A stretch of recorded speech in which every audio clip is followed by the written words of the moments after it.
So wherever I go, once the subject of my EV journey and driving an EV comes up, there are always cynical voices and there are always valid questions about, well, surely if you're driving an EV, doesn't it make a massive difference where your electricity comes from?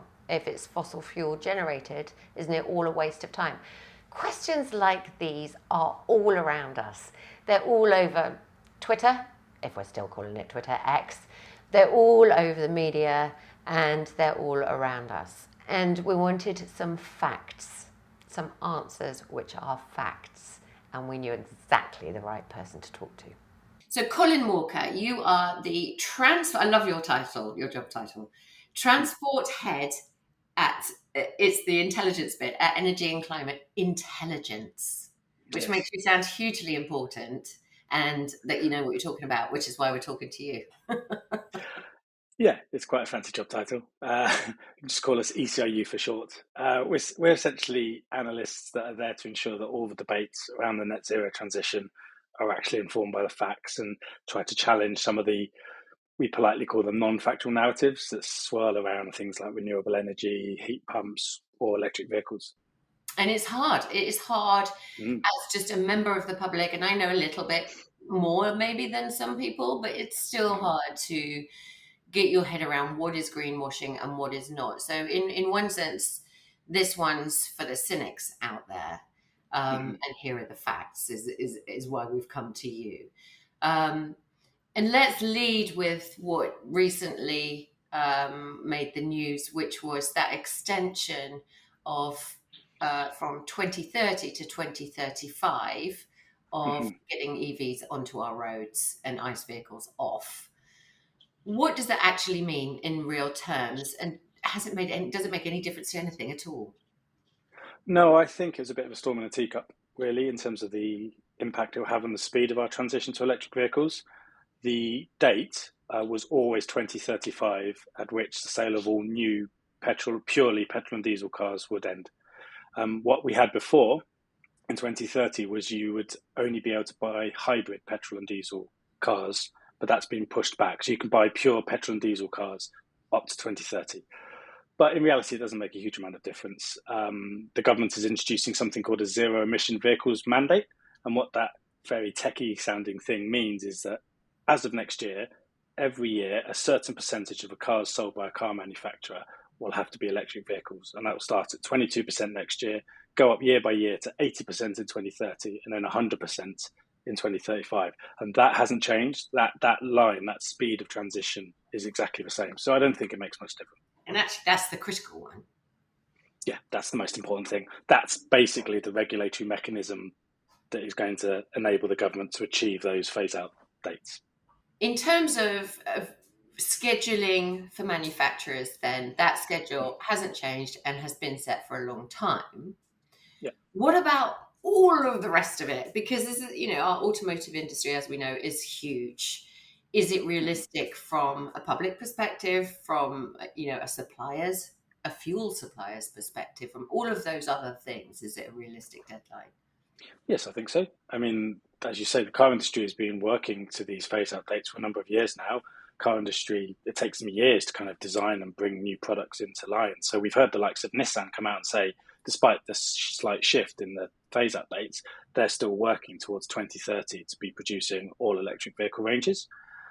So yeah, the car industry is all set to go. I think a lot of the question is the extent to which the British car industry actually takes advantage of this shift to the building the vehicles of the future, because you've got the likes of America and Europe throwing huge amounts of this, financial incentives and tax cuts to entice car manufacturers, battery manufacturers, all the people that create the supply chain.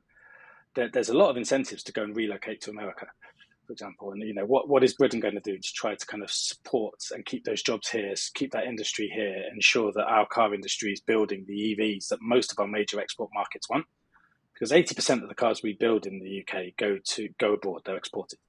And over 70% of the cars we export go to markets that are legally phasing out the sale of petrol and diesel cars. That's the EU, China, and about 16, 17 states in the US. And if we don't respond and start shifting production to building the EVs that those markets want, we're going to be losing, we calculated, over £13 billion a year in export revenue by 2030 alone. So this isn't just a nice thing to have. Not only is it really important and critical for the environment that we actually move our transport sector to zero carbon, it's where the industry's going. So it's how we secure jobs and generate revenue in the years ahead. And so often the criticism leveled, by those cynics is that here on our small island, we turning from ICE to EV as not only a small island, but also as a small part of an industry in a small, small. It's not going to make any difference at all. But actually what you're saying is it makes a huge difference partly because of those exports. Yeah, there's two responses to that argument. If every single country in the world used that argument, no one would do anything. Everyone's got a part to play. Yes, China produces a lot more CO2 emissions than the UK, but it is rapidly shifting towards EVs. In the UK, and this is largely true of the world as a whole, transport is the single biggest source of CO2 emissions. In the UK, it's 26% of all our CO2 emissions come from transport, and over 90% of them come from road transport. So one of the single biggest things we can do to decarbonise our sector in the UK, but also across the world, is to shift our vehicles to zero carbon. And by far and away, the most effective technology to do that is battery electric vehicles. So we've got to do it. Everybody's got to do it. And yes, we've also got that added role in that we produce a considerable number of vehicles that other markets will use and will drive. Again, people very often are heard to say, well, what's the point? Because the automotive industry is just a small percentage compared to agriculture, compared to industry. We are the great inventors of the Industrial Revolution. It happened here. We've already lost the game in terms of those bigger industries are the ones that need to play their part. EV is just a bit of greenwashing on the side to distract us. I completely disagree with that. As I say, transport is the single biggest sector for CO2 emissions. Over a quarter of all of our emissions come from transport, and the vast majority of them are produced by road transport. It's bigger than agriculture, it's bigger than industry, it's bigger than the energy sector. The reality is actually we barely made any progress in reducing CO2 emissions from transport. But in other sectors like energy, we've proven we can do it. The amount of CO2 that comes from generating electricity in the UK has fallen dramatically because of a commitment to offshore wind and solar. We know that EV production is carbon expensive, if you like, if that's the right phrase to use. That when an EV car is created, it's not exactly an environmentally friendly process at that point in its life. At what point does that start to repay itself? Much quicker than a lot of people think. Yes, when an EV is produced, more CO2 is released into the atmosphere but particularly building the battery is quite a kind of an intensive process. But you've got to balance that off against the much lower CO2 that's emitted by the EV when it's being driven compared to a petrol car. And so what you do is you add all that together and come up with a total, so lifetime emissions. And that lifetime emissions are all the emissions that come from right at the beginning, from mining the materials and manufacturing the vehicle, all the way through to be driven over its average 14 years of life to being scrapped or recycled at the end. And the reality is that EVs, first and foremost, are much, much, much more efficient at converting energy into forward motion. Typically, an EV is 77% efficient. Petrol cars are around about 25-30%. So you need almost 3 times as much energy to move a car a mile than you do to move an EV a mile. So even if 100% of the electricity on our grid was produced by burning coal or oil or gas, an EV would be using a lot less of those dirty hydrocarbons to move than a petrol car would be using its dirty petrol or diesel to move. So that efficiency is huge. But then we've got to take into account that a lot of our grid is increasingly powered by electricity that comes from renewable sources. So if you look at the total lifetime emissions of an EV being driven in the UK at the moment, it's something like 65% less CO2 is emitted by an EV over the course of its lifetime than the petrol equivalent. So that's 3 times less. Now, as our grid gets cleaner and cleaner, as more offshore wind and solar comes online, by 2030, that figure rises to 76%. So 4 times less CO2 will be emitted by an EV in 2030 than a petrol equivalent. And by the time our grid is completely powered or sources electricity from zero carbon sources, which the current government's goal is for that to be achieved in 2035, an EV will produce 84% less CO2 than a petrol equivalent. So that's over 5 times less. So another way of looking at it is, for every time someone in 2035 shifts from a petrol car to an EV, that's the equivalent of taking 5 petrol cars off the road in terms of CO2 reductions. Those are really impressive facts and really interesting, because what's so often leveled at an EV driver is that criticism of, but where's the electricity coming from? How is the electricity being created?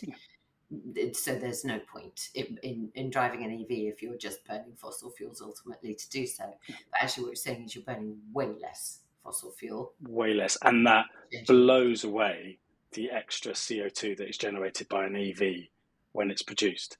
And another thing to bear in mind is what happens at the end of an EV's life. The first EVs are only just beginning to come to the end of their lives. And so it's only now that we're beginning to see companies popping up designed to recycle all the materials that are in an EV. But that's going to happen pretty quick. And a lot of the estimates suggest that once electric vehicle battery recycling is up and running, by the time you've recycled all the materials that are in that EV's battery, only 30 kilograms of material is lost. The rest is recycled and will go into other EV batteries. By comparison, over the course of its lifetime, a petrol car will burn around 17,000 litres of petrol. Petrol's lighter than water, so I think that works out to over 12 tonnes of material is just burnt and lost. Obviously, it can't be recycled. So so the environmental mineral mining impact of running a petrol car is so much greater than running an electric vehicle. So you've got to take that point into consideration as well. A lot of people often like to say that, oh, what about the mining? How do we source the lithium, etc., from an EV? But the amount of lithium we're going to need to be mining in, say, 2050 to produce all the EVs we need is a drop in the ocean compared to how much oil and coal and gas we currently extract now. Fascinating too. And we know that those industries that will be using batteries again as energy storage, recycling batteries, are all already mobilizing. There's the batteries are lasting longer than we thought. The batteries are lasting much longer than we thought. Typically batteries are actually outlasting the cars. So a lot of people's fear about buying second-hand EVs and the batteries are going to be rubbish are largely unfounded. I think Which did a really good survey of all of its members that drive EVs, and it found that even people driving the oldest EVs reported that their batteries were still at 92% capacity, which these are cars that are years old. So that's really impressive. For newer EVs, their batteries are still sat at 98%. So this idea that batteries degrade and need replacing at huge cost is not really borne out by reality. Is there any place where the critics, the cynics, have got it spot on, that somewhere that we still really need to address? It's a really quite hard one, because I think an awful lot of the things that I said, a lot of the claims around EVs are often exaggerated, but yeah, there's sometimes a kernel of truth. Okay, for example, mining cobalt in the Democratic Republic of Congo is often, that is sourced through what is euphemistically called artisanal mining. What that often involves is kids. It's child labour. It effectively, that leads to huge human rights abuses, child trafficking, etc.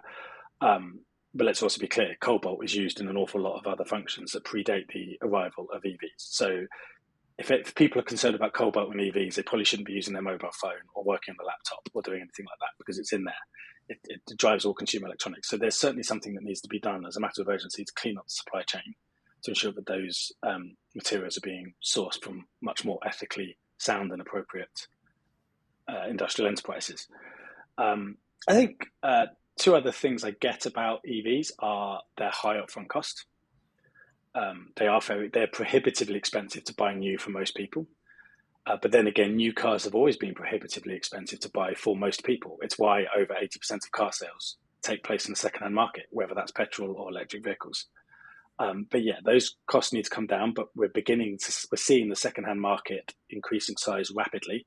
I think the other area that definitely needs improving is charging infrastructure.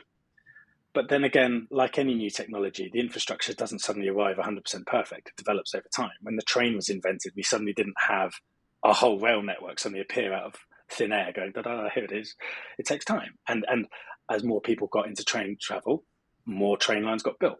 And as more EVs get adopted, more EV chargers will be built.